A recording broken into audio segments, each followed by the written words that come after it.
बोला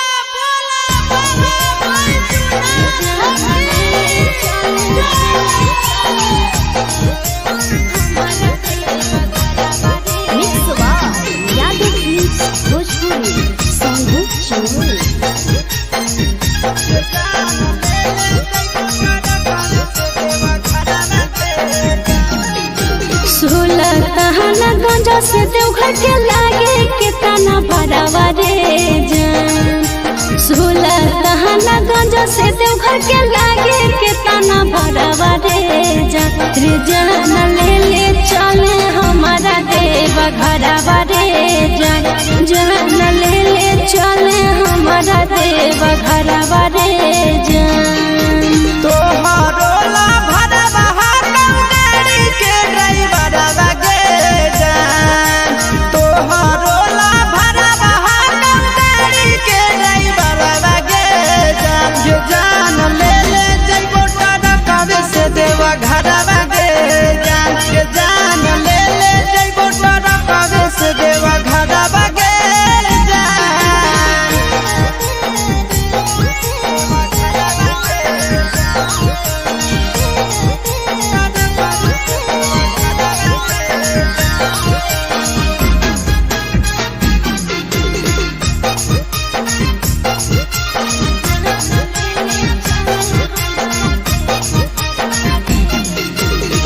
बरसै सावन हमा जब तरसो है मन हमारे।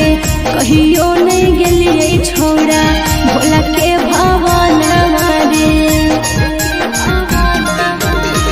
रेडी रही हो जान काले हक देवई गरी आगे। पहले सोमारी ले जइबो बाबा के दुआरी आगे। अरे पहले से किनले ही सुट सला बराबा रे जान। पहले से किनले ही गेरुआ सुट सला बराबा रे जान।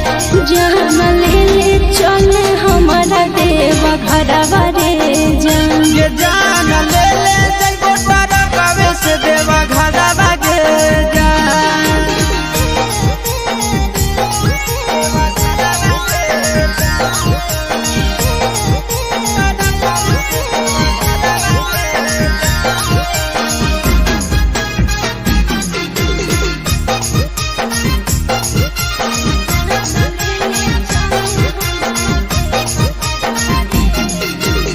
दिलवा में ढेरा दिन से ये है सपना रे।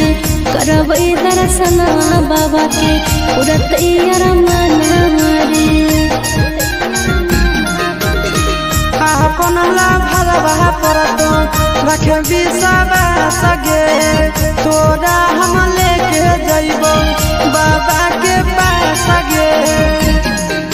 साथे जइते आस यादो चिंटू ड्राइवर रे जान। साथे जइते आस यादो नंदन ड्राइवर रे जान। जान ले ले चले हमारा देव घरवा रे जान। ये जान ले ले जइबो तारा कवे से देव घरवा गे जान।